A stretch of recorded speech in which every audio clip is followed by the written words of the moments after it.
never imagined it would happen. When you think of a honeymoon, you think of idyllic moments, walks on the beach, the sound of waves crashing on the shore, and hands intertwined under a starry sky. That was exactly what I had dreamed of, what I had imagined for months during the planning. But the reality was different, infinitely more complicated and twisted. James and I arrived in the Seychelles 2 days earlier. It had been a long flight from Italy, but the excitement of the honeymoon, of our new life together, had made everything lighter. The first night, we gave ourselves to an intense passion, consumed perhaps more by the tension accumulated during the wedding preparations than by love itself, but already by the next morning, something had changed. I didn't know exactly what, but there was a feeling, a slight unease, like a shadow hiding behind every one of James's smiles.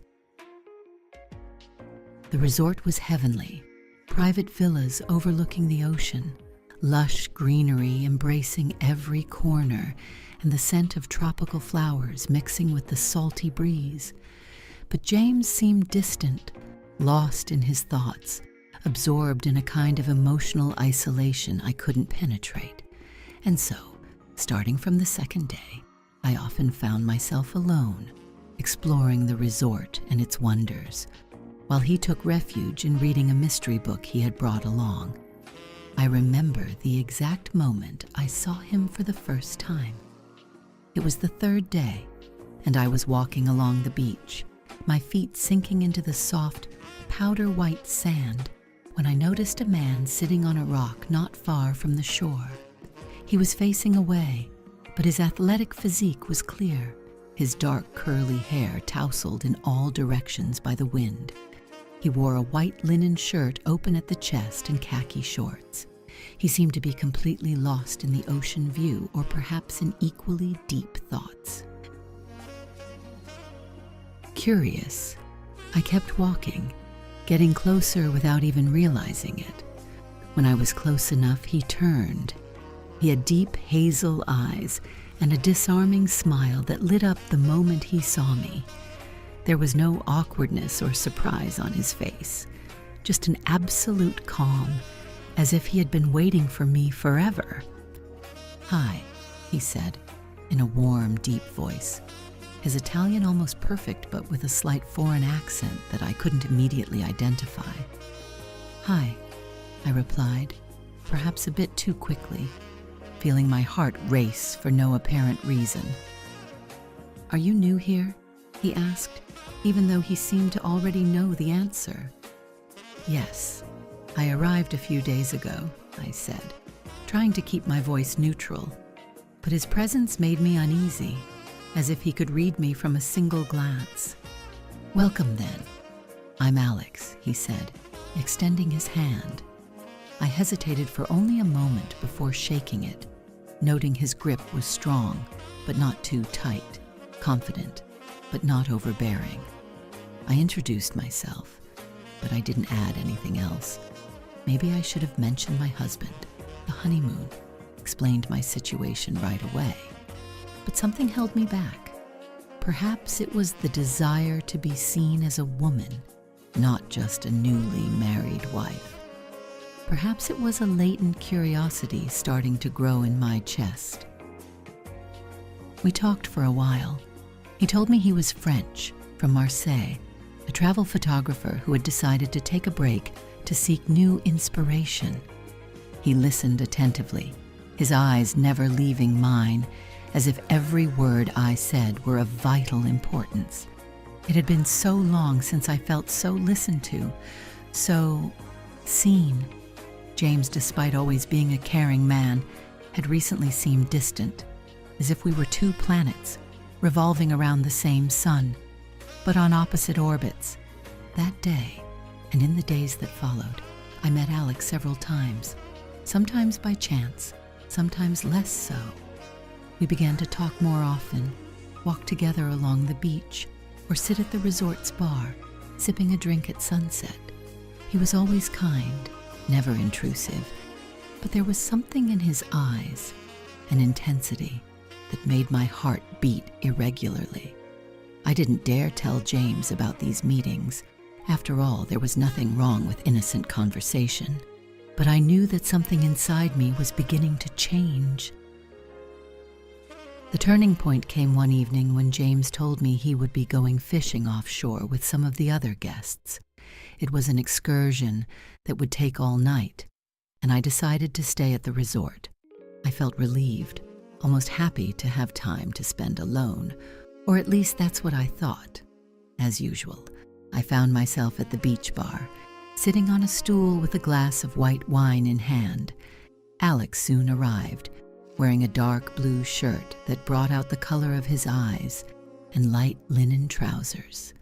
When he saw me, his smile widened, and at that moment, I understood that I had hoped for it, that I had been waiting for him. We talked for a long time that evening, more than we ever had before. He told me about a past relationship, about the pain of a love that had ended, his dreams and his fears. I told him about myself, about James, about our marriage, which still felt so new, so fragile. But there was a truth I couldn't bring myself to say. I had married James not because I loved him passionately, but because he seemed like the only right choice, the only option that would guarantee me emotional stability after years of chaotic relationships. Around midnight, the stars appeared in the sky, bright and countless, unlike anything I had ever seen. The sea breeze was cool, and I felt a shiver run down my spine. Alex moved closer, and with a gentle gesture, placed a light jacket over my shoulders. "Are you cold?" he asked, his voice barely a whisper. "No," I replied. "I'm fine." And yet, I felt as though the world was spinning faster, or perhaps it was just me, getting lost in that whirlpool of confused and unexpected emotions. It was he who made the first move. He leaned closer, his warm breath against my skin, his eyes never leaving mine. "Can I kiss you?" he asked, with a sincerity and gentleness that disarmed me. His kiss was sweet, slow, almost respectful. But that touch was enough to unleash something within me. Everything that had been repressed for so long exploded in that moment, his hands moving along my back, pulling me towards him, and I let myself go, surrendering completely to that moment without thinking about what would come next. We moved towards his villa, walking quickly along the sand, our hearts beating in unison. When the door closed behind us, the rest of the world disappeared. We were overwhelmed by an uncontrollable passion, a desire I hadn't felt in years, maybe ever. I felt alive, fully alive, for the first time in such a long, long time. I don't know how long we stayed there, in that room, bathed in the soft light of candles, lost in each other. All I know is that when I finally stopped to breathe, a wave of panic washed over me. What had I done? What would happen now? But then Alex looked at me, and in his eyes I saw a sweetness and understanding that calmed me. I stayed there, in his arms, listening to the sound of the ocean waves crashing against the shore, feeling the beat of his heart under my cheek. For a moment, I forgot everything else. When I returned to the villa I shared with James, the sun was rising. I felt confused, full of guilt, but also incredibly alive. James was still out, and I slipped into bed, Alex's scent still on my skin, an involuntary smile forming on my lips.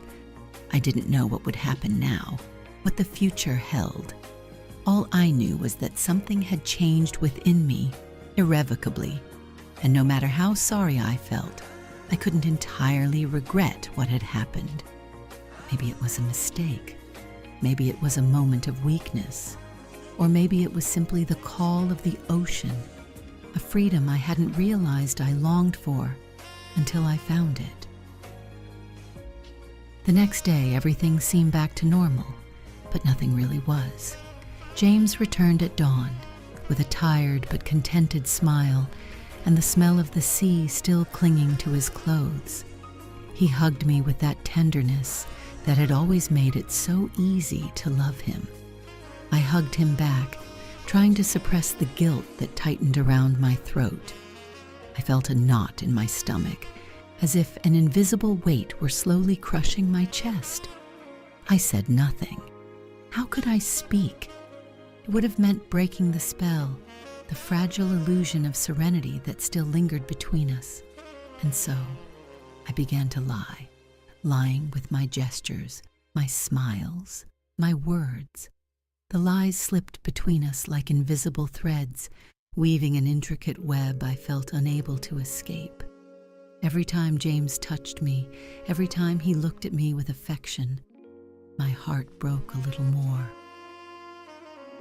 Alex was still there, at the resort, and we met in secret. I couldn't stay away from him, even though I knew that every moment I spent with him brought me closer to a point of no return. There was something in him that irresistibly attracted me. Maybe it was the freedom that radiated from his every gesture.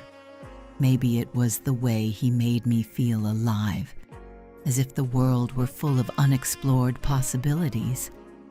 I spent many more evenings with him, always in secret, always with that sense of urgency growing between us.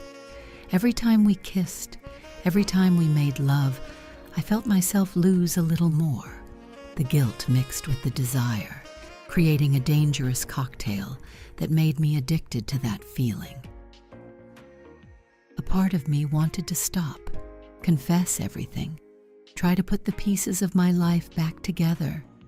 But another part, the wilder part, whispered to me to continue, to surrender to whatever destiny had put in my path. One night, after making love, I lay beside Alex, listening to the sound of the waves through the open window.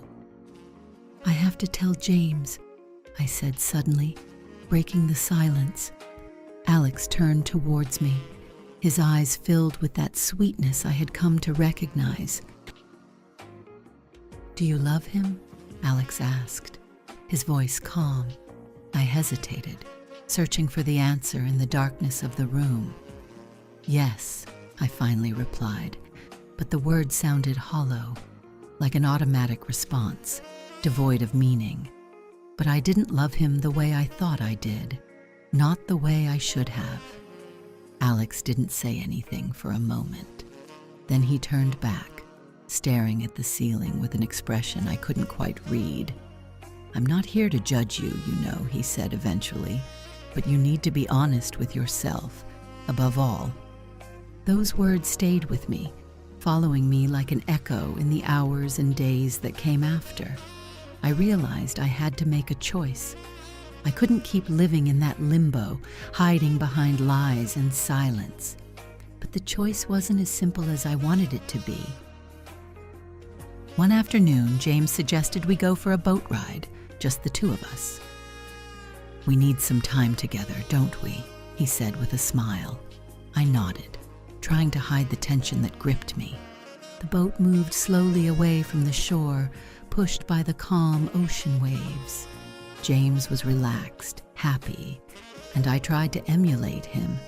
But every time he looked at me, I felt my eyes burn with restrained tears. He was so kind, so in love, that the guilt was crushing me like a boulder. At some point, James took my hand and looked me in the eyes. "Is something wrong?" he asked, his voice full of concern. "You seem different, distant." My heart stopped for a moment. I should have told him then, confessed everything and hoped for his understanding, his forgiveness. Instead, I looked down and shook my head. "No, everything's fine," I lied. "Just tired again, that's all." James squeezed my hand tighter. "Whatever it is, we can face it together," he said. "I love you, and nothing can ever change that." I felt the tears running down my cheeks, and I hated myself for my weakness. I should have said it, should have found the courage, but I stayed silent, imprisoned by my fears. The days went by, and the tension inside me grew. I didn't know how to act around James anymore. Every gesture seemed laden with hidden meaning, yet I couldn't stop seeing Alex. It was as if I were split in two, between the life I had chosen and the one I had discovered I wanted. Then came the last night of our stay. There was a beach party, a special event for all the resort guests. James convinced me to go, even though I would have preferred to stay at our villa. I felt that night would be decisive, even though I didn't yet know how. The beach was lit by hundreds of lanterns, music filled the air, and the guests danced on the sand, laughing and singing. James took my hand and led me to the center of the dance floor. He was laughing, genuinely happy. I felt a pang of pain, knowing that happiness was built on a lie. Then suddenly, I saw him. Alex was there, standing not far away, a drink in his hand. His eyes met mine, and his gaze was serious, intense. I knew what he was thinking, what he wanted to say. I moved toward him, letting go of James's hand. I felt his surprised gaze on me, but I didn't stop. "What are you doing?" James asked, a note of confusion in his voice. I turned toward him, trying to find the right words. "I need to talk to you," I said, my voice trembling. "I need to tell you the truth."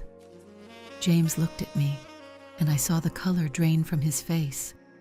"What's going on?" he asked, his voice low, tense. Alex said nothing, but his gaze was fixed on me. I felt the anxiety growing inside me, but I knew there was no more time for hesitation. I had to say it. I had to face the consequences of my actions. "I made a mistake," I began, my voice trembling. But I kept going. A mistake I never wanted to make. I met someone. The silence fell between us like a boulder, and James took a step back, his face now completely pale. "Someone?" he repeated, his voice filled with disbelief and pain. I nodded, trying to keep eye contact, even though every part of me wanted to run away. "Yes," I said. "I met Alex, and I'm sorry, James. But I can't lie anymore. I cheated on you." The words hung in the air, heavy like stones. I watched James's face twist into an expression of pure suffering. "Why?" he asked, and he seemed like a lost child, unable to understand what was happening. I didn't have a simple answer. "I don't know," I said, and felt the tears streaming down my face. Maybe because I felt lost. Maybe because I was searching for something I didn't have.